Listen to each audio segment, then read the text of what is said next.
Vamos começar.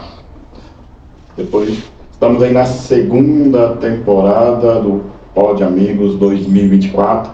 Agora bem repaginado, todo mundo feliz, né, Lucas? Uhum. Mas nós estamos aqui hoje com um convidado muito especial, né?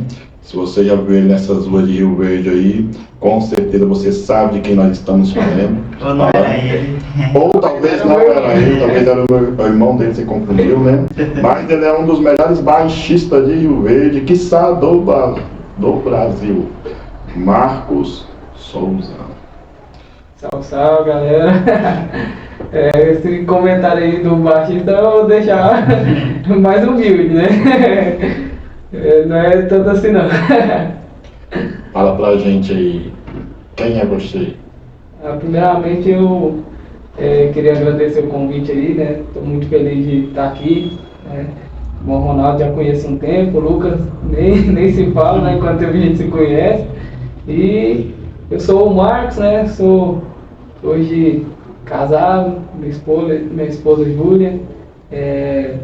Temos aí desenvolvido um papel na igreja, né?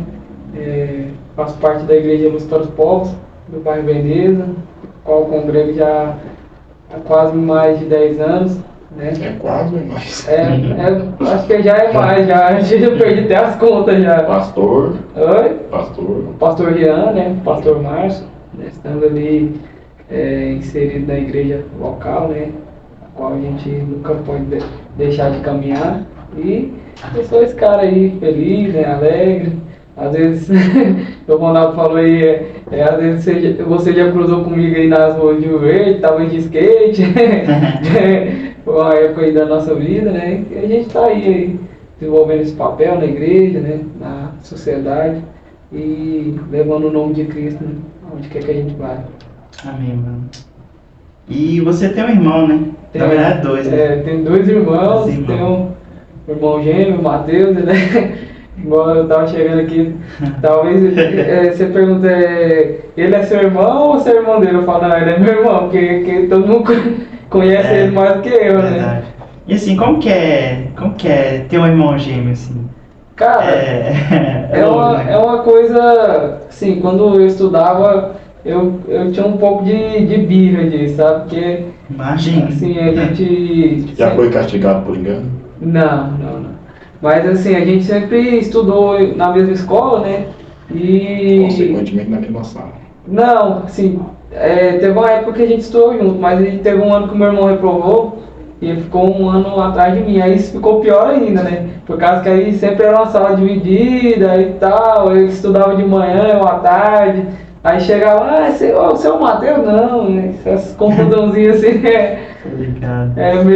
assim, na época eu não gostava, mas hoje eu gosto muito, o Matheus é meu braço direito, a gente sempre tá junto, né? Quem é o mais velho de vocês dois? O Matheus, nasceu primeiro. 2 minutos. Coisa assim. Então hoje a gente anda muito junto, né? E pra mim é muito bom. É verdade aquele mito assim de que quando o irmão gêmeo assim, com tudo que um sente, o outro sente, ou quando ele tá em perigo, você... Por exemplo, se eu te beliscar aqui agora, ele vai sentir lá. Não, isso aí é um mito, né? Você nunca sentiu assim quando viu seu irmão na rua, assim, depois você ficar sabendo o que aconteceu? Assim? Não, na verdade assim, já aconteceu algumas situações de a gente sentir a falta do outro, né? Por exemplo, o meu irmão, quando eu comecei a trabalhar, ele não trabalhava ainda, a gente era acostumado a ficar junto em casa, ele ficou um pouco, as primeiras semanas ele ficou um pouco baqueado, né? Mas aí, assim, essa coisa é um mito mesmo, né? Não tem isso não. Nunca teve, tipo, não. Vou fazer uma prova, você é mais inteligente que eu, veste lá minha roupa lá. Já aconteceu um caso, né? Um caso até curioso, uma vez a gente estudava lá no São Vicente, e eu estudava no Céu Azul e o Matheus estudava no Popular. Eu estudava no Popular. Eu estudei lá. Eu era meio foi de lá, sim, você praticamente. Foi de lá. Eu era meio rebelde, aí eu cheguei naquela escola lá do bairro Popular, eu vi aquela... bagaceira. Entrei lá, fechado, aí apareceu o ônibus, eu falei assim, ó, vou entrar nesse ônibus aqui pra eu saber como é que é. Eu cheguei lá, gostei e fiquei. E aí teve um jogo lá da Interclasse, o Matheus estudava de manhã e eu estudava à tarde.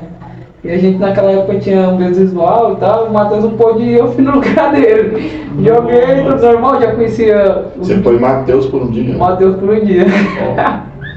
E aí foi essa única situação assim, que a gente já teve de trocar de identidade. Você é filho de pastor, né? Sim. Mas filho de pastor não necessariamente é neto de Deus, né?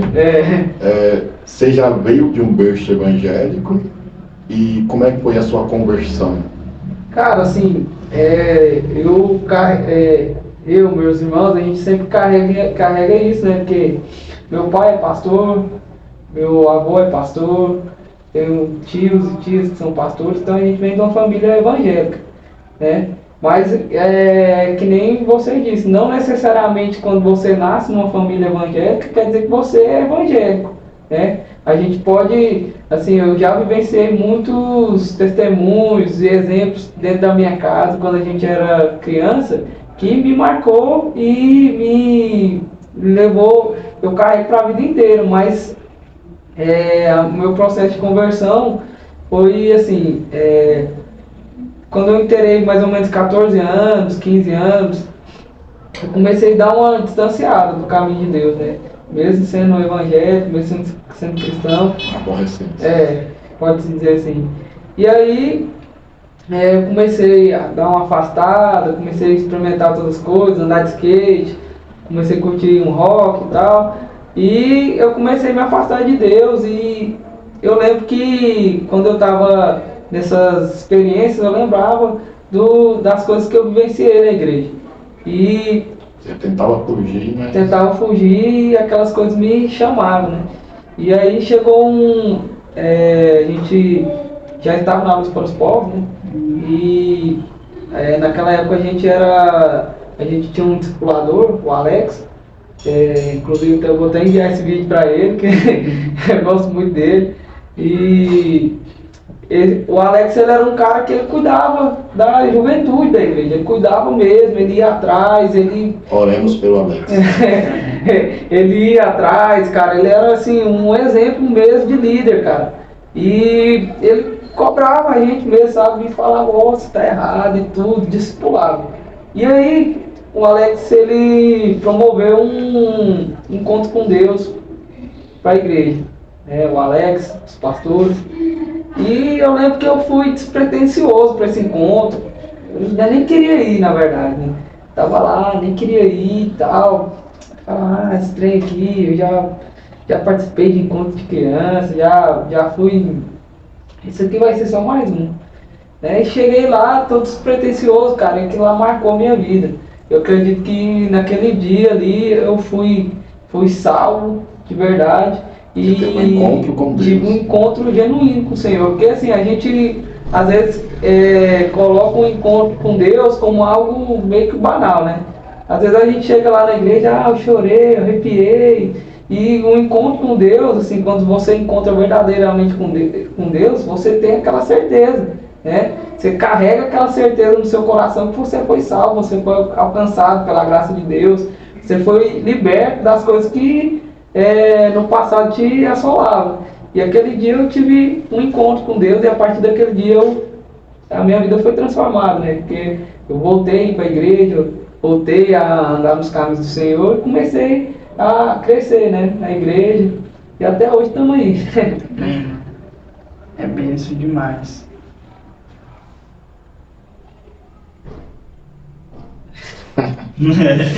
Uai. Então, só cortando o assunto, né? Queria falar do pessoal que... Queria falar da Mega Diesel. Você tem carro? Você tem carro? Não, ainda não. Pretende carro? Pretendo. Mas você manja. É você ou o Matheus que é mecânico? O Matheus e o meu irmão. Eu trabalho com estoque de peça. Mesmo ramo. Meu ramo. Já Você trabalhei. entrega as peças para eles consertar. Já trabalhei na mecânica também. Sei. Então, pessoal, você aí, ó, que tem seu Tem carro, carro, mas tem moto. com certeza seu carro vai ter bomba injetora, bico injetor, sistema de injeção eletrônica. Galera da Mega Diesel mexe com isso, né? E você quer ser bem atendido, você gosta de mudar? Você é bem atendido ou não? Ou quem não gosta. Você não gosta? Gosta? Com Chega lá, certeza, nossa, né? cara. Você tá sendo bem atendido aqui. Com Você certeza. chega no lugar, você... É aquela coisa, né? A primeira impressão que fica, né? É que fica. Você chega num lugar lá, nossa, já tá desesperado que seu carro já tá com problema, aí você é mal atendido, não sei o quê. Te coloca pra esperar. Mas os caras da Mega Diesel é diferente, né? Os caras é bem de boa. E fica lá na Avenida Pedro Ludovico Teixeira, quadra 18, lote 8, Vila Maria. Antiga Mega Avenida Diesel. Brasil. Exatamente. Voltando ao assunto, qual que é o assunto, meu Deus? Essa pode ser comigo. Oxi. Pode falar então. Como que é casar aos 18 anos? Eu já tô com 27. Cara, 26, Certo. 26, rapaz. Tá, a idade é sua, você tem É 27? você fez 27 em dezembro agora. Então eu vou fazer 28. Eu vou fazer 28 anos, bicho. o tempo passa e a gente nem vê, né? Ou seja, eu casei meio passando do tempo. Onde tem? Eu tô podre. Você tá... Já, você tá... Você tá ficando patinha, né? Então, enfim. Deixa eu falar. Como que é casar aos 18 anos? Cara, Você aconselharia isso? Cara, assim, casamento eu acho uma coisa bem particular. Por exemplo, o meu caso foi um caso particular, porque eu conheci minha esposa com 14 anos, né? E a gente poderia muito bem ficar orando, namorando, né? Mas assim, a gente sentiu necessidade de unir os nossos propósitos. Porque assim, o casamento, as pessoas hoje é algo que... Virou algo banal, né? Algo banal, né? Que a pessoa fala assim, eu não tô fazendo nada, eu vou casar. Acho que é algo, Né? algo só de boca, assim. Tá falar. todo mundo casando. Mas assim, é algo bem particular, cara. Porque assim, o meu caso, eu não tive muito, como é que se diz, muito aconselhamento, assim, apesar da igreja, né? A gente sempre teve muito respaldado pela igreja e sempre ensinado, né, no caminho. Mas assim, eu fui criado pelo meu avô, né? Meu avô já era uma pessoa mais velha, então ele não tinha aquele feeling de um pai chegar e falar. Então assim, eu tive que descobrir as coisas meio que na vida mesmo. E assim, eu agradeço a Deus muito por ter casado nessa idade, porque eu me transformei, cara. Depois que eu casei, eu comecei a entender a seriedade da vida, o que era as coisas, as prioridades, né? Eu vou falar que eu assim, fiz coisas erradas, fiz demais, conta. Aí a gente vai ali começando a entrar no processo, né? Porque quando você está na casa da sua mãe, é uma vida diferente, né? É uma mudança radical, né? De rotina. Isso, aí você de tem costumes. você chega em casa. Você deixa de ser alicerçado para ser um alicerce. Isso, você chega em casa, você tem que fazer almoço, e você olha no relógio, já deu a hora, e você já sai correndo. É aquela loucura, mas assim, é uma coisa boa, né? Nossa. É aquela loucura, você faz isso. Não, é bem assim, tipo assim, É uma coisa boa, é loucura porque, mesmo. assim, É bem assim, mano, casar. uma vez eu vi. É aquela loucura mesmo. É bom porque assim, uma vez eu ouvi um pastor falando assim, viva a vida comum do lar. Nessa vida comum você consegue enxergar a presença de Deus. Exatamente. No dia a dia. A gente às vezes fica buscando no carnaval, antes do carnaval, né? A gente foi numa conferência lá em Goiânia, da nossa igreja, e teve uma palavra lá que me impactou muito, que a preleitora falava assim, a gente fica buscando o extraordinário, mas a gente não consegue ter foco no ordinário, né? Então, assim, a vida comum do lar é isso, é ordinário. É você levantar cedo, fazer um café, você chegar em casa, varrer a casa, você cuidar daquilo que Deus te deu, né? Então, isso aí é uma bênção de Deus. E, assim, meu conselho para a juventude hoje é que se você tem um propósito firmado em Deus com outra pessoa, casa. Crê em Deus que Ele vai te respaldar.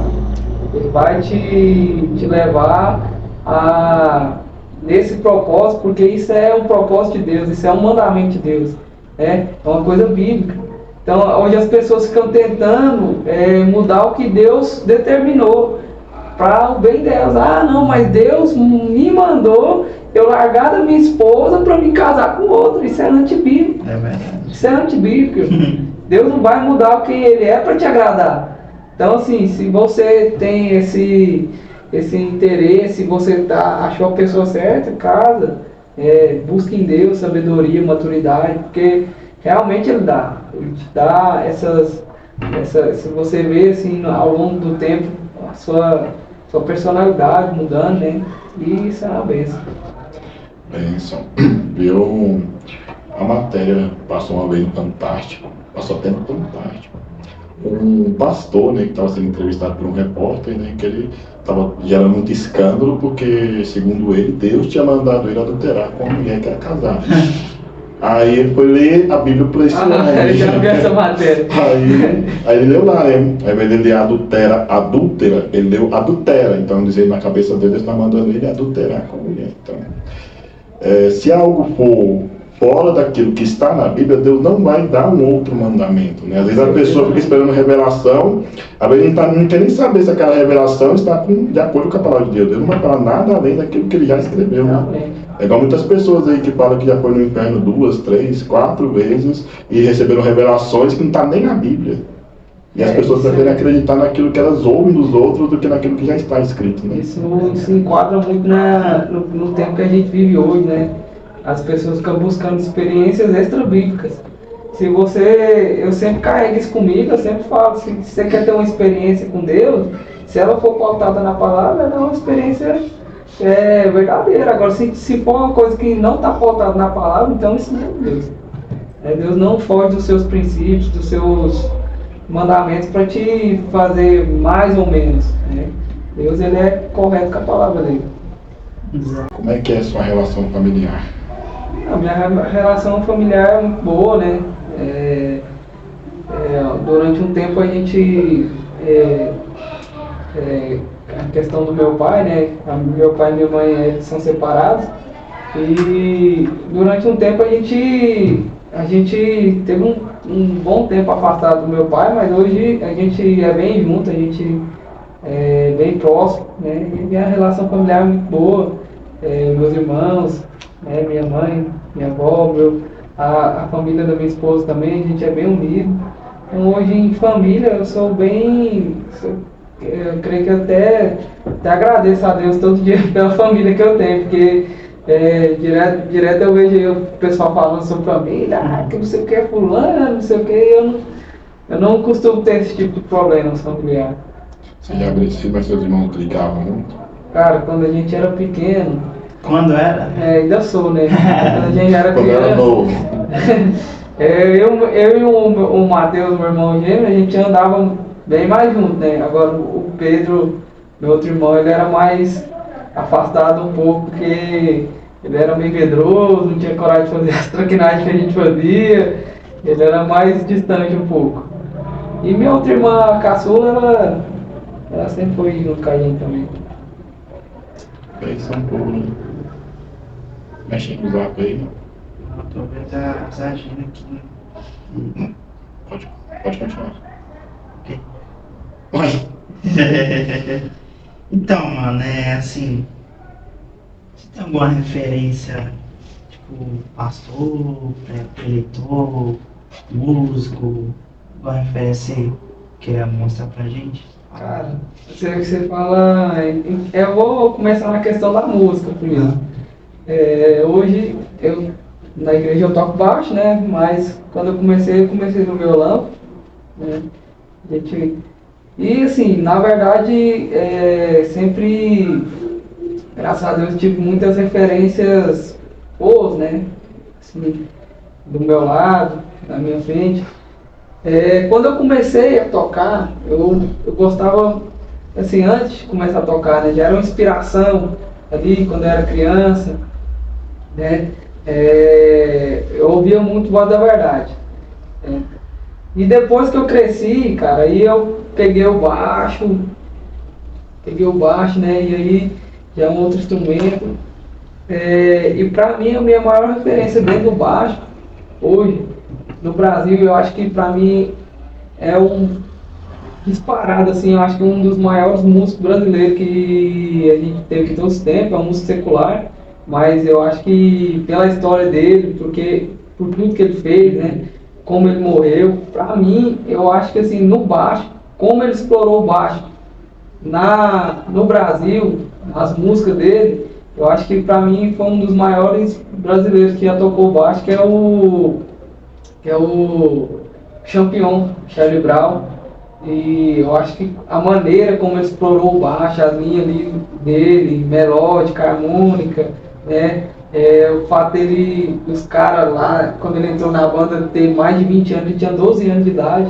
Caramba. Então ele já tocava um som que era maior que ele. Então, assim, o som dele era como se fosse um som de gringo, né? Não era uma coisa parecida com o brasileiro aqui. Então, pra mim, assim, a minha maior referência dentro da música evangélica é o Duca Tambasco, do Oficina G3. Eu acho que ele é um baixista, como ele diz mesmo, grave, né? Bem pancada mesmo. E em questão de pregação, hoje, pra mim, uma das maiores referências, né, que eu tenho é o Hernando Dias Lopes, um pregador brasileiro, expositivo, né? Então, o cara é bem coerente, né, nas colocações dele, bíblico, né? Eu sou culteria.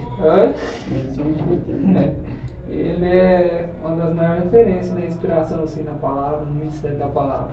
É massa mesmo, que outra vez que meus pais vão sair, minha avó fica em casa. E de todo, tipo assim, toda vez que eles vão sair, põe a pregação dele, né? Do Hernandes, né? Direto. É massa mesmo, né? É bem isso. Antônio Hernandes Dias Lopes, quero indicar um livro. Sai no zap, mano. Tá acontecendo culto em algum lugar aí. Aqui atrás. Essa vai Já atrás, ó. Essa vai do seu pai. Não. Parece. Nada a ver. Eu quero indicar aqui um livro do Hernandes Dias Lopes, chamado O Grande Eu Sou. Porque nos dias em que nós estamos vivendo, conhecimento não é somente fundamental, é uma necessidade. Porque os alimentos que estão oferecendo hoje em dia, se você não tomar cuidado, você vai se perder. Então, adquira o livro O Grande Eu Sou, do Hernandes Dias Lopes. Esse que é uma dica de um lugar para comprar. Vai lá na livraria Deus Conosco, adquira o seu livro, que eu tenho certeza que vai ser muito bom. Eu tenho alguns livros do Hernandes Dias Lopes que eu também gosto, né? Eu gosto de pregações expositivas, aquelas que explicam, né? Porque tem umas pregações que você escuta, você sai para mais confuso do que quando você entrou. Então, tipo assim, pregação para mim não é aquela pregação assim que a pessoa faz barulho. Eu não tô nem aí para barulho, desde que tenha algum conteúdo. Então, eu observo muito essas coisas. Então, conhecimento é fundamental. Então, invista em conhecimento, porque é a única coisa que ninguém vai tirar de você. Tá bom? Qual que é a sua dica, Lucas? Fala aí. Minha dica, Minha dica, pessoal, é o seguinte. Tá vendo esse canal aqui? Você vai lá no compartilhar perfil e vai compartilhar em algum grupo que você tá. É um desafio. Se tá gostando do conteúdo, compartilhe. Que mais pessoas venham se inscrever, né? Que através disso a gente pode chegar a mais pessoas, né? Mais pessoas. Você Mas tá não adianta também só compartilhar, se você também não for inscrito. Se inscreva, compartilhe, deixa o joinha aí. Manda uma mensagem pro Matheus, uma mensagem de incentivo, de força, né? Então, qual que é a sua dica? Se tem algum alguma sugestão para dar, seja livro, música? Cara, assim, eu gosto muito de falar para os jovens, né? Olha pra câmera lá e dá só de cara. Gosto muito de falar para os jovens, né? E uma questão assim que hoje você vê muito, igual o Ronaldo falou, né? Uma questão, hoje tem muito acesso e pouca profundidade, eu acho, né? A galera tem muita coisa, mas o pessoal não se aprofunda naquilo. E minha dica aí pra juventude aí, galera, começa a estudar, né? Começa a ler a Bíblia e começa a ser uma influência na sociedade, começa do pouco, pega aí uma teologia sistemática, uma teologia aí, começa a ler e não fica só na teologia não, dobra o seu joelho, começa a orar e buscar para o Senhor te usar, né? Tem um testemunho, o Lucas acho que lembra, depois estava falando sobre o encontro com Deus, né? Acho que foi no ano de 2016, mais ou menos. E eu lembro que depois desse encontro, a nossa igreja ficou totalmente avivada, cara, aquela loucura, acabava com os dos jovens, a galera ficava, pelo amor de Deus, nós quer mais, nós quer mais. E aí nós fechávamos as portas da igreja e orava, todo mundo chorando, aquela loucura, assim, foi um tempo maravilhoso que a gente experimentou. E eu lembro que a gente já estava no Gigantão, nessa época, já foi do ensino médio, e tinha uma professora lá que ela estava terminando a faculdade, já estava estagiando na escola. Amanda. E a Amanda, ela era da nossa igreja, né? E aí ela chegou com a ideia, falou assim, lá na faculdade tem um projeto lá que chama Intervalo com Deus, né? Que é um projeto muito legal, bacana. Tem muitas pessoas que estão sendo alcançadas pelo Evangelho através desse projeto. Eu queria levar lá para o Gigantão. E aí, só entrando no contexto, né, do que a gente vivenciava naquela época, para quem não sabe, naquela época o Gigantão era uma das piores escolas de Rio Verde. Realmente, né, mano? Né? Cheio de droga, Estudei 6 meses lá, achei que eu não ia sair lá. Quem não lembra, o extinto Gigantão, né, que hoje já é outro nome. Hoje já é um colégio integral, né, outro padrão, outro... Virou praticamente geralmente as escolas são melhores depois que a gente sai de lá. Verdade. Outro patamar, né? Na época que eu estudava no Milton aqui mesmo, não tinha nem quadra, agora tem um monte de coisa lá. E nesse contexto aí a gente tava já embasado nesse mover, né, do Espírito Santo, né? A gente tava vivenciando o auge ali na nossa igreja. E a gente falou assim, vamos pegar esse desafio, né? Vamos ir para dentro da escola e pregar. E aí eu lembro que eu não sabia pregar, eu não sabia fazer nada. Hoje em dia quem me vê pregando nem imagina o que eu era lá atrás, né, quando eu comecei a intervalo com Deus. E aí cheguei lá, né, nesse desafio, eu, meu irmão, meus irmãos, né, a gente sempre anda junto, a Ana Clara, o Clércio, o Lucas. Você já tinha saído? Já tinha saído ou você estava lá ainda? Não, eu tava lá ainda, aí depois, eu acho que ficou um ano depois eu saí. Você saiu, né? Te informei. E aí a minha esposa, né, a Júlia, ela tava no terceiro ano. Mas mesmo assim, tipo, de vez em quando aparecia lá no recreio lá, pra fazer uma coisa e tal. A Júlia, minha esposa. E aí eu lembro que a gente entrou lá, né, e pra você ver, a Maristela, né, a diretora lá, até agradeço a Maristela aí, ela foi um canal de bênção na nossa vida, né? A gente começou esse projeto dentro de uma sala de aula. Eu lembro como se fosse hoje o primeiro intervalo com Deus, o Clércio com o violão na mão, meu irmão tocando carrom, a minha esposa pregando e eu chamando o povo para dentro da sala. Era nessa bagunça, aí o povo entrava, olhava e via e tal. Aí tá, beleza. E assim, a gente sempre na oração, né, buscando, pedindo para Deus. E aí passou um mês, a Maristela chegou na gente e falou assim, se vocês quiserem, a gente cede a sala de vídeo para vocês fazerem um intervalo com Deus. A sala de vídeo está disponível para vocês, lá tem projetor, tem caixa de som, tem o que vocês quiserem lá. Então aí já foi um passo, né? E ali nós começamos, toda quarta-feira a gente ia sala por sala, ó gente, na hora do recreio vai ter um intervalo com Deus, quem quiser lá pedir uma oração, receber uma oração, ouvir a palavra de Deus, vocês são nossos convidados. E, cara, e aquilo lá foi só crescendo, e eu lembro de ter... Fizeram do ordinário o extraordinário. O extraordinário. Porque assim, eu lembro dos dias que tinha 5 pessoas, mas eu também lembro dos dias que tinha 50, 60 pessoas dentro de uma sala de aula.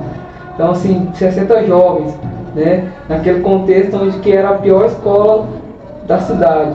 Então, eu vejo muito hoje as pessoas buscando, a igreja em si, buscando outras fontes que não sejam o Senhor. Buscando outras coisas que não sejam o Senhor, para trazer uma estabilidade, né? Você vê aí a igreja indo atrás de político, por exemplo, né? É claro assim, que eu não vou aqui me inventar e falar assim, não, você tem que ser um leigo político, né? Você tem que ir lá e votar nulo, não, você tem que conhecer quem você vai votar. Realmente isso é importante, cara, mas a gente não pode ter a nossa esperança numa pauta política. A gente não pode ter nossa esperança num político. A gente não pode ter a esperança que o mundo vai ser transformado através da política, através de um desenvolvimento pessoal, através de dinheiro, sabe? A gente tem que ter a esperança que o mundo vai mudar através do Evangelho, porque o Evangelho que transforma, né? O Evangelho é que muda, e nós experimentamos isso, né? Quando a gente começou a pregar o Evangelho, sabe por que a igreja hoje não ganha almas, não vai, não influencia? Porque não prega, porque não fala, porque as pessoas estão preocupadas com outras coisas ao invés de vida, de almas, sabe? E isso é extraordinário, porque a gente vê, né, ao longo da história, quando o Evangelho foi pregado, o que aconteceu? Você vê lá no País de Gales, um jovem lá, 19 anos, estava lá no seminário, despretensioso, ele pegou, falou pro professor dele, falou assim, eu tive um sonho, e nesse sonho o Espírito Santo estava me mandando eu voltar para o País de Gales e começar a orar, fazer um culto de oração na minha igreja.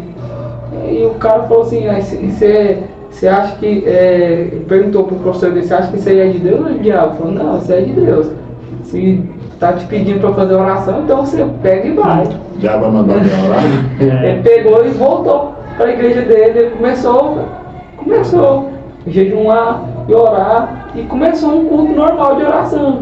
E aquilo começou a tomar uma proporção que as pessoas que passavam na porta da igreja, elas começavam a chorar, começavam a se desesperar, procurando arrependimento, e aí ele começou já a não caber pessoas na igreja, e eles já tiveram que ir para uma praça, e pessoas sendo tomadas em massa. E ali naquela cidade houve um avivamento na igreja, um avivamento social. Então o avivamento ele vai trazer mudança não só para a igreja, vai trazer uma mudança social. Então assim, esse é o meu conselho aí, né? Estendi um pouco muito, mas esse é o meu conselho para os jovens, sabe? Seja influência. Seja influência onde você estiver, no seu trabalho, na sua casa, sabe? Influencie, não seja influenciado. Paulo, nosso irmão Paulo, apóstolo de Jesus, ele diz em 1 Coríntios, capítulo 15, versículo 19: se esperamos em Cristo somente nesta vida, somos os mais miseráveis de todos os homens. Então, às vezes, nós achamos, nós vivemos dois extremos, né? Ou alguns acham que crente não pode se envolver com política de jeito nenhum, é a política lá e eu cá. E outros acham que tem que colocar política em tudo. Isso. Então nós temos que entender que se o mundo ainda não foi destruído é porque nós cristãos estamos aqui, porque nós somos o sal da terra e a luz do mundo, né? Então tem política na Bíblia, tem muitos grandes homens de Deus também que envolveram em política, mas o conselho de Deus para nós é que nós não devemos esperar no homem. Com certeza. Então eu já fui convidado para esse intervalo com Deus várias vezes, nunca deu certo, mas glória a Deus por isso. E outra coisa também que eu queria pontuar aqui é que muitas pessoas gostam de fazer o que alguém já está fazendo, né? Então, o mais difícil é você fazer algo que alguém ainda não fez, né? Tipo, o abrir uma igreja no meio do deserto, ninguém quer. Mas depois que abrir a primeira igreja lá, as outras estão atrás. Então, tipo, às vezes Deus vai despertar você para ir para um lugar onde ainda não foi alcançado, né? Então, às vezes, nós temos que ter muita sensibilidade também para o Espírito Santo, para entender o chamado dele para a nossa vida e saber o que ele quer que a gente faça. Não é o que a gente quer fazer, é o que ele quer que a gente faça, né? Amém? Então, é isso aí. Então, o meu conselho é para você ler o livro O Grande Eu Sou. O seu conselho é... Qual que é o seu conselho mesmo? Qual que é a sua dica? Lê a Bíblia, irmão. Lê a Bíblia. Eu não lembro o que você falou. Canal. Pra você se inscrever no canal. Seu conselho é pra você ser nosso inscrito, nosso seguidor lá no Instagram também. Então, lá, Pode Amigos 2, nos siga. E o conselho do Mateus é para você ler a Bíblia e ser um influenciador das nações, né? Onde nós paramos, pode continuar aí. Uma certa pessoa falou o seguinte: a Bíblia ela precisa ser reescrita. O que você acha dessa frase? Cara, eu acho essa frase uma heresia, porque a Bíblia não precisa ser reescrita. A Bíblia ela é mais contemporânea do que nunca. Será? Eu tenho certeza. Por quê? Vamos pegar... Vou partir do Novo Testamento, hein? No Antigo tem muitos exemplos, mas vou pegar o Novo Testamento. Paulo exortando a respeito do gnosticismo. O gnosticismo naquela época era uma seita, né, que tinha várias roupagens. Naquela época já se pregava aquelas heresias. Hoje em dia, é as mesmas heresias que eles pregavam. Mas e se eu não gostar do que a Bíblia está falando? Essa questão aí é porque, assim, o Evangelho não é pra mim gostar, ou pra mim querer, ou pra mim amar. Mas Deus não é amor? Não, Deus é amor, mas Deus é justiça, né? E assim, o Evangelho, eu falo sempre, o Evangelho ele é algo que te confronta. O Evangelho ele te coloca nessa rota, né? E também, por isso que o mundo tem essa dificuldade de entender a respeito disso, porque o Evangelho ele é uma nova mensagem, mas uma mensagem de transformação, né? As pessoas querem vir para a igreja do mesmo jeito que elas estão. É claro, as pessoas vão vir do jeito que estão, mas elas não querem abandonar as práticas, né? Não quer ser transformada, é conversão. Quando Jesus Cristo chamou Paulo, ele largou tudo. Ele entregou tudo. Ele era fariseu, ele era assassino, ele tinha todos os requisitos de um grande homem naquela época, mas ele se tornou miserável, escravo de Cristo. Você já imaginou? Eu sempre faço quando eu prego lá na igreja lá para as crianças, os maiorzinhos, sempre dou exemplo. Esse exemplo, você imagina, já que você consegue imaginar isso hoje na sua cabeça, um juiz da alta patente da sociedade, um juiz, né, que você vê ele julgando, condenando as pessoas, de um dia para a noite ele vira um andarilho na rua. Já imaginou o impacto que causaria isso? Era a mesma coisa que o Paulo. Ele tinha todos os pré-requisitos, ele cumpria a lei, ele era um fariseu, ele foi discípulo, ele andava aos pés de Gamaliel, um dos altos patentes daquela época. E sem imaginar a loucura que é o cara ouvir a voz do Senhor e largar tudo. Então o Evangelho é isso. E por isso que as pessoas hoje elas falam assim: mas o crente é intolerante, o crente é isso, o crente é aquilo. Não, irmão. A Bíblia é assim. A Bíblia ela te chama. Mas não dá para eu aceitar Jesus do meu jeito, não. Não. Infelizmente não. Jesus ele até esse tempo atrás eu preguei essa palavra na igreja. Quando Jesus ele se eu não me engano é em Lucas 9:14, uma coisa assim. Sei que é em Lucas e tem em Marcos também. É um trecho que é bem curioso, né? Porque você sempre vê no Novo Testamento a questão, 3 cenários ali, né? Jesus, o preleitor, os discípulos, que está ali nos bastidores, e a multidão. Mas você nunca vê um chamado da multidão para ser discípulo. Em Lucas 9:14, você vê esse cenário. Jesus chega num dos discípulos, dos que são eleitos, né, vamos dizer assim, potenciais discípulos, fala assim: olha, por que você não me segue? Aí ele olha e fala assim: não, Senhor Jesus, eu até quero te seguir, mas deixa eu enterrar meu pai. Aí Jesus dá uma resposta nele. Aí ele chega em outro e fala: olha, vem, me segue. Não, é o primeiro, na verdade, né? O primeiro fala assim: Jesus, eu quero te seguir, eu quero ir com o Senhor. Aí Jesus fala assim: olha, se nem o filho do... as raposas têm seus covis, mas o filho do homem não tem um lugar nenhum para repousar. Você sabe o que é isso? Você sabe o que é isso? É a falsa esperança no Evangelho. É o que hoje a igreja, muitas pessoas vivem dentro da igreja. Ah, eu virei crente, a minha vida está transformada, a minha vida está mudada. Não, organizações trabalharam, seus problemas estão acabados. Não, irmão. Não, o Evangelho é uma rota para o martírio. O Evangelho é um lugar onde você vai colocar o seu eu lá embaixo. Você vai exaltar o nome de Cristo. Então, esse discípulo estava olhando: não, eu vou seguir Jesus, porque seguir Jesus vai ser bom. Seguir Jesus, eu vou ter lucro. Seguir Jesus, eu vou ter coisas boas. A gente tem coisas boas, mas a gente tem que sofrer com Cristo, né? A gente tem uma cruz para carregar. E as pessoas não querem carregar essa cruz mais. As pessoas não querem. As pessoas querem um evangelho cor-de-rosa. Eu sempre falo isso. As pessoas lá na igreja estão acostumadas quando eu falo isso. O pessoal quer um evangelho cor-de-rosa. Ou senão as pessoas querem Jesus aqui, ó. Um pingente. Eu carrego meu Jesus aqui no meu peito, né? Quando eu precisar dele... Salmo 91. Um amuleto. Quando eu precisar dele, não, aqui, agora Jesus está aqui. Jesus é muito mais que isso. Jesus é muito mais que isso. Então, por isso que eu falo, né?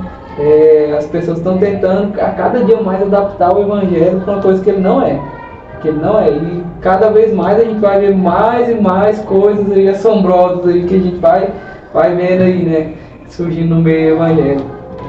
Eu passei por duas situações recentemente. Primeiro que passou um carro na porta de casa anunciando um culto que tem na igreja. E é uma igreja lá perto de casa. Aí eu pensei, eu vou lá visitar. Eu não costumo visitar muita igreja perto da minha casa. Aí falei, tá anunciando, hoje não tem culto na minha igreja, eu vou lá. Mas aí ele começou a falar do vem visitar a igreja, tá vendo culto e tal. Ele começou a falar assim: vem receber o seu milagre, vem mais ser o quê? Aí eu desanimei. E outra situação é que um irmão me chamou para visitar uma igreja. Aí eu falei, vou lá qualquer dia. Só que aí ele começou a falar, vai, que lá tem muita revelação, lá tem muito isso, tem um profeta tal, tal lá, que revela muita coisa, até sobre CPF. Então, tipo assim, hoje em dia as pessoas, elas acham que precisam de alguma coisa para atrair a pessoa. E tem uma frase que diz que se o evangelho não te atrai para a igreja, nada mais vai te atrair. Porque do que adianta ter uma igreja cheia de pessoas vazias? Isso é verdade. Quando eu me converti, eu não gosto muito do termo aceitar Jesus. Eu também. Quando eu me converti, eu tinha uma certeza na vida. Eu queria mudar de vida. Se fosse para mim ir para a igreja, aceitar Jesus e permanecer da mesma forma, eu continuava do jeito que eu estava, na minha casa, no meu canto ali, sozinho mesmo. Então, Jesus ele veio para isso, né? E tem outra frase que fala que todo caminho é comum até Jesus passar por ele. Então, quando nós encontramos com Jesus, não tem como você permanecer igual. Ali você pode até tentar desviar, como você tentou, né? Mas você vai, em todo lugar Deus vai estar falando alguma coisa para você voltar, né? Então é o que as pessoas precisam hoje entender, que Jesus ele prometeu salvação, ele não prometeu vida fácil. O pior é que as pessoas vão para isso que é o comum, né? As pessoas elas não querem ouvir uma mensagem de exortação, uma mensagem de transformação, uma mensagem de cruz. As pessoas não querem ouvir isso mais.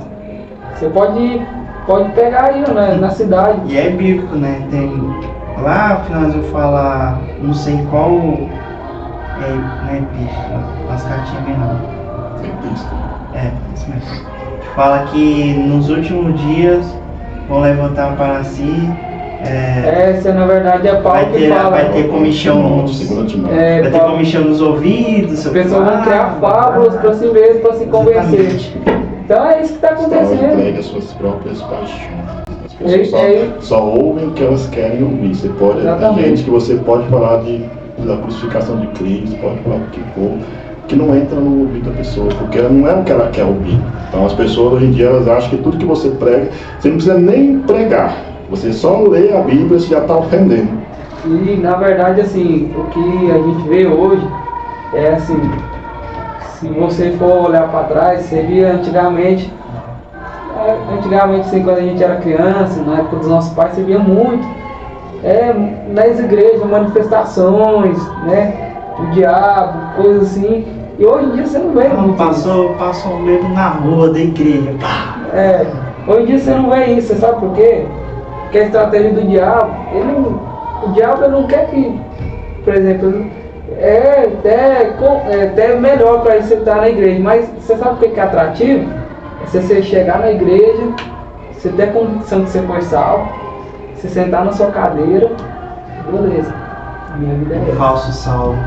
Minha vida é essa. Eu sento aqui na cadeira e eu sou salvo, beleza. Vou ser salvo, Jesus vai voltar, eu vou pro céu e pronto. Hoje as pessoas não querem saber de chamado, de propósito, de evangelho. Dói, né? Porque dói. Então, aí vem a questão que o Ronaldo falou, que é interessante. As pessoas vivem atrás de milagres e milagres, mas para quê? Por que Deus vai te dar esse milagre? Por que Deus vai te dar isso? Sabe, porque muitas das vezes a gente quer um milagre, sabe para quê? Pra gente voltar para casa. Pra gente ficar no nosso sofá. A gente não quer, as pessoas não querem viver o reino de Deus, o evangelho pleno do Senhor. As pessoas querem o evangelho de dinheiro, as pessoas querem o evangelho da bênção, as pessoas querem o evangelho da prosperidade. Hoje em dia você pode escolher qual evangelho você quer.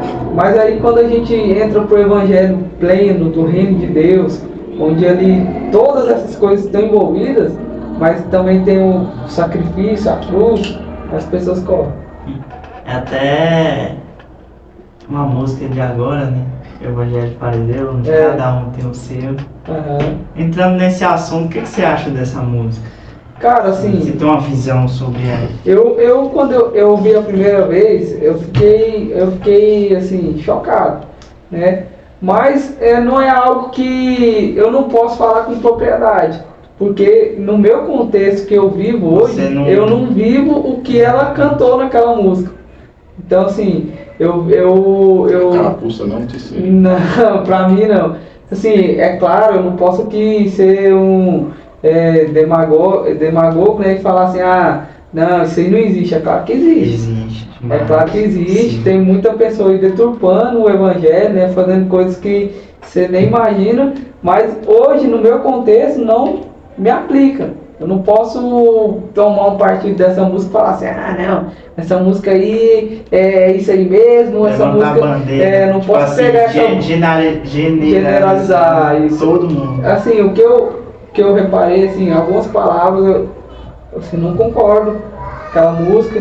Eu acho assim, que a mensagem é bem propícia para os dias de hoje, tanto que fez um reboliço aí no meio das pessoas do meio evangélico aí, tem muita gente aí com a carapuça que serviu mesmo, só que assim, algumas colocações que ela colocou ali, eu acho que não deveria se aplicar quando ela fala do reino lá, né? Eu acho que a igreja verdadeira, ela existe, é a igreja que Jesus Cristo vai buscar. Então assim, algumas palavras que ela colocou, talvez pela idade dela, né? A imaturidade, mas é uma para quem está vivendo nesse contexto, é uma pedrada muito grande, né? Porque com certeza existe essas pessoas que faz isso, né? E vão ser condenadas. Mas de certa forma foi até eu creio que ela foi usada assim por Deus, né? Porque realmente o local onde ela vive lá, tá ligado? As paradas. E depois dessa música que estourou, muitas crianças foram libertas, né? Muita gente foi presa lá, e realmente muita gente foi presa. Ou seja, foi algo de Deus mesmo, né? Porque as crianças, mano, é algo precioso para o Senhor, né? Na verdade, assim, a gente coloca isso em, tipo assim, em evidência quando aparece, né? Mas assim, a gente, é que nem ela... A música em si, eu não posso aplicar na minha realidade. Mas também tem muitas e muitas pessoas que estão naquela cidade, estão pregando o evangelho. Exatamente. Então, assim, talvez seja por falta de nosso conhecimento, de não vivenciar lá naquela cidade, de não saber, né? Mas, assim, com certeza... Tipo assim, alguns trechos da música dá pra, sim, você... reter, né? Com certeza. Você pegar, não, nossa, realmente, isso realmente acontece, mas realmente acontece. Tem coisa que é escancarada aí, ó. Eu só acho assim que teve muita pessoa aí que julgou ela da maneira errada, né? Eu tipo, acho que já chegaram lá, cancelando a menina. De uma vez só, mas... Acho que a gente tem que analisar e reter o que é bom, né? Mas tudo na vida. O bom do evangelho, tipo assim, se você realmente vive a igreja do Senhor, é isso, né? Você reconhecer que algumas coisas realmente acontecem. Com certeza. Você não tem aquele ego, não. A minha igreja... O evangelho é perfeito. Perfeito, tipo assim, as pessoas são perfeitas. Tanto que Jesus entrou grilado, né? A galera tava vendendo... entrou já... Seus fariseus, quando entrou lá pra... dentro da casa do Senhor. Exatamente, já entrou já... Quebrando tudo. Eu não vou falar nada para não ser cancelado. Tô brincando. Só uma observação. Uma coisa que eu acho interessante é que pessoas, né, que cobram 10, 20, 30, 40 mil para pregar, reclamar. Aí é uma coisa que já... Tipo assim, né? É uma coisa meio sem cabimento, né? Mesma coisa eu estar roubando e reclamar que tá me acusando. aqui, sabe? Então a gente tem que tomar muito cuidado com essas questões, exatamente porque às vezes eu posso escrever uma música baseada no meu contexto de vida que vai aplicar a mim, mas que pode atingir gente longe também que talvez está vivendo essa realidade. Eu não posso julgar quem está naquela situação. Porque é como a gente vê quantas coisas abomináveis, quantas atrocidades nós vivemos nesses últimos anos para cá, né? Aí eu teve um tempo agora, um filho matou a mãe e o irmão porque a mãe proibiu ele de jogar no celular. Isso já foi no meio do ano passado. Todo mundo ficou chocado na época, mas o tempo passou, todo mundo seguiu suas vidas, mas e aquela família? A mesma coisa lá, tipo assim, nós estamos hoje chocados com a música, mas daqui a pouco o povo já esqueceu, mas eles vão continuar lá sofrendo. Então tem que tomar muito cuidado com essas questões. E você estava falando agora há pouco aí sobre questões de influência, nós não podemos deixar de citar aqui, né, a Whitebox, que é uma empresa de marketing digital que ajuda as empresas, ajuda as pessoas que também trabalham como autônomos a atingir cada vez mais pessoas. Se você está precisando alcançar mais pessoas, eu creio que toda empresa precisa, né? Porque a propaganda é a alma do negócio. Não adianta você ter um serviço excelente se você não tiver para onde mostrar, com quem te ajudar a alcançar cada vez mais pessoas. Então, procure lá o Whitebox, os contatos vai estar aqui na descrição do vídeo. E é isso aí. Então vamos para a última pergunta, porque o tempo já estourou. Lucas fala demais. Você tinha falado que a gente podia conversar sobre qualquer coisa, né? Eu gosto de deixar os convidados à vontade, para depois não sair daqui constrangido, para assim, nunca mais eu vou lá para os pés. Então eu já pergunto logo sobre os assuntos que a gente pode abordar ou não. Você é um jovem de que, 24 anos? 25. 25? Nossa, estou velho mesmo. Um jovem de 25 anos que já tem uma experiência gigantesca, né? Então você também já passou por muitos dramas na sua vida, né? Então eu queria que você compartilhasse com a gente, que talvez até pessoas próximas a você, talvez não conheçam muito bem a história, né, sobre a gravidez e a perca do seu filho. Cara, essa história aí é uma coisa assim que na época Deus, eu acho que usou isso aí pra gente aprender um pouco mais. Isso foi em que ano? Foi em 2021. Foi. 2 anos, 3 anos atrás. Eu vou contar um pouco do contexto, né? No final de 2020, eu e minha esposa descobrimos que ela estava grávida e tal, e começou todo o processo. E aí a gente estava com um problema muito grande na nossa família, né? Que a avó da minha esposa estava com câncer, e o câncer estava evoluindo muito. E a avó da minha esposa era tipo uma pessoa que sempre esteve do lado dela e assim, muito querida pela família e tudo. E a gente tava sofrendo muito, e aí a gente descobriu, né, da criança, descobriu que minha esposa estava grávida. E aí ela estava nesse processo e em 2021, foi, se eu não me engano, em março, a avó da minha esposa faleceu. E a minha esposa estava grávida e foi um momento muito difícil mesmo. E ela grávida, aquele problema e tal. E aí no meio do ano a minha esposa perdeu o neném, né? E o neném faleceu. E cara, aquilo lá foi um período muito difícil, né? E muito difícil mesmo na nossa vida. Foi assim. Foi uma experiência que assim, Deus me deu, eu acredito que seja para as próximas, para o futuro, né? Eu creio que uma experiência que seja para ajudar outras pessoas que podem passar com isso, né? Ali é um momento ali que você tem que ser sustentado por Deus mesmo, porque assim, não é fácil você ver sua esposa lá chorando, assim, a gente que é pai, a gente sente, né? Mas a mãe que carrega o neném ali, sente muito mais, né? E eu lembro, eu peguei o caixão no colo, levei, fiz todo o processo lá do sepultamento, então assim, foi algo muito, muito difícil. Tem poucas pessoas que sabem disso, poucas pessoas mesmo que, sim, teve bem perto desse processo. Minha esposa, agora que ela está assim, se recuperando desse trauma, né, caminhando, porque assim, foi algo que marcou muito ela. E assim, foi assim, uma prova que Deus estava comigo, sabe? Se não fosse a mão de Deus ali, eu creio que eu não teria passado por aquilo, né? Foi algo assim muito, muito doloroso mesmo.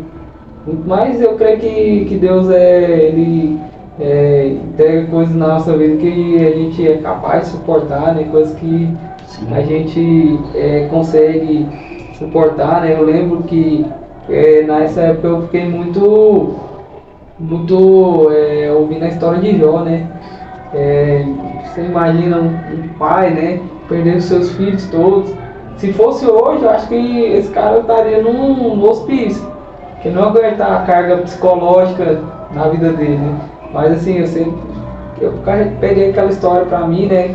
E Jó, ele foi sustentado por Deus, né? E naquela época eu fui carregado pela mão de Deus mesmo, assim. Eu vi a mão de Deus, né, em todas as coisas. Foi um período difícil, mas que assim, ajudou a gente, né? A gente fortaleceu a nossa fé. Eu e minha esposa, a gente ficou mais próximo. E assim, a nossa criança veio e teve o propósito de ajudar e ensinar a gente, né? Porque foi um período ela muito difícil. O propósito, Com certeza, eu creio que o propósito dela foi cumprido, né? Ela veio que, assim, a barra que minha esposa suportou, né, quando a avó dela faleceu, foi muito difícil mesmo. E foi isso, né? Foi um período muito difícil, mas a graça de Deus, né, nos alcançou e nos fortaleceu, porque se não fosse por isso, a gente com certeza tinha perecido. O Evangelho, ele ele é meio engraçado, né? Tipo assim, Deus usa as nossas dores para nos tornar pessoas melhores. Tipo, às vezes tem coisas na vida da gente, né, que a gente fala, como é que você consegue ter tanta sabedoria? Como é que você consegue ter tanta inteligência e tal? Tipo assim, às vezes foram exatamente as coisas que a gente passou de lá para cá que amadureceu a gente como pregador, amadureceu a gente como homem, como pessoa. E às vezes a gente não sabe quantas vidas a gente consegue atingir, mas com certeza isso deve ter fortalecido a fé de muita gente, né? Às vezes as pessoas veem a gente lá pregando, veem a gente lá fortalecendo a fé de alguém, mas não sabe o que a gente passa. Então, você foi chamado para trabalhar com jovens, né? Então, os jovens vão se inspirar em você de alguma forma. Para muitas pessoas, o natural seria o quê? Abandonar a igreja, abandonar Jesus. Deus não quis matar meu filho, então vou fazer o quê na presença dele? Mas é aquela coisa, né? Nessa hora que nós mostramos se nós seguimos a Deus pelo que Ele pode dar ou pelo que Ele é. Então é isso. Vamos para a nossa... Traga uma mensagem final aí para o pessoal que está assistindo, olhe para cá. Porque primeiramente eu vou olhar para vocês, né? Eu quero agradecer, né, esse convite. Estou muito feliz de estar aqui com vocês. Foi um bate-papo bem legal, descontraído. Aceito já o próximo convite para estar aqui. E eu queria deixar uma mensagem aí que você, onde quer que você esteja, não sei a dor que você está passando nesse momento, ou que você está passando, a mensagem que eu quero deixar para você é que apenas creem, se entreguem ao Senhor Jesus, porque independente de tudo que você tem passado, tudo que você tem vivido, das dores que você tem passado, Ele é o bom pastor, Ele é o Pai que está ali sempre ao seu lado, e Ele quer te usar, quer usar a sua vida, se entregue para Jesus. Essa é a mensagem que eu quero deixar para os telespectadores. Então é isso, só para encerrar, quero dizer algumas palavras. Existem prisões na vida da gente que vão te algemar, vão te acorrentar fisicamente. Algumas prisões vão te amordaçar, mas existem outras prisões que são muito piores, que são aquelas prisões que você não consegue ver. Porque quando é uma prisão visível, você enxerga, é como uma enfermidade espiritual. Às vezes uma pessoa está trabalhando, às vezes uma pessoa está cumprindo todas as atividades dela normal, e você não consegue ver que talvez ela não esteja bem, talvez ela esteja doente, talvez ela esteja passando por algum problema emocional ou espiritual. Então esse é o pior tipo de prisão. Então esse tipo de prisão, ele é ruim, porém quando ele te liberta, ele também te dá a capacidade de fazer muitas coisas. Infelizmente nós vivemos numa geração e numa sociedade onde as pessoas estão acostumadas a viver em cativeiro. Foi-se o tempo em que as pessoas olhavam e queriam algo melhor para suas vidas. Às vezes elas estão tão estagnadas, estão tão desesperançadas, se é que essa palavra existe, que não querem mais nem lutar para sair daquele cativeiro que talvez ela mesma se colocou. Então nós precisamos olhar para nós hoje e vemos que nós somos influentes, querendo ou não querendo. Não adianta você achar que você mora ou vive numa ilha deserta e ninguém está te olhando, né? Você é influente quando você acorda cedo e vai trabalhar. Você não sabe quantas pessoas te olharam desde a hora que você sai de casa até a hora que você chega no serviço. Então talvez você não saiba que nesse trajeto muitas vidas possam ter se espelhado em você. Você é influente quando você sai para poder ir para a escola. Talvez você só está indo para estudar, mas a sua vida por si só já está servindo de influência para aquelas pessoas que estão lá. Talvez uma palavra que você fale naquele ambiente ali, já vai estar influenciando aquela pessoa a sair dali diferente. Então nós sempre estamos influenciando, nós só precisamos escolher como queremos influenciar. E desde já quero agradecer ao Marcos, né? Que Deus continue te abençoando, te usando. continue ministrando a palavra de Deus, que a sua família seja sempre guardada pelo Criador, né? Que Deus possa abençoar também o Lucas, né? Que agora está recém-casado, né? Tá aí passando, tá na bênção, né? Ele, inclusive, já me deu vários conselhos, fala, casa, Ronaldo, casa. Que Deus abençoe também Pedro, né, que está aqui fazendo a nossa gravação. Muitas pessoas estavam perguntando por que a gente não estava gravando, né? Tem quase 3 meses aí, mas o importante é que nós voltamos, né? Então, faça esse esforço valer a pena, né? Porque a pessoa reclama que a gente não está gravando e quando a gente grava a pessoa nem curte, nem comenta, nem nada. Então, é isso aí. Vamos ficando por aqui. Lucas. Aí, falou tudo. Precisa mais, né? Que Deus abençoe. Até breve.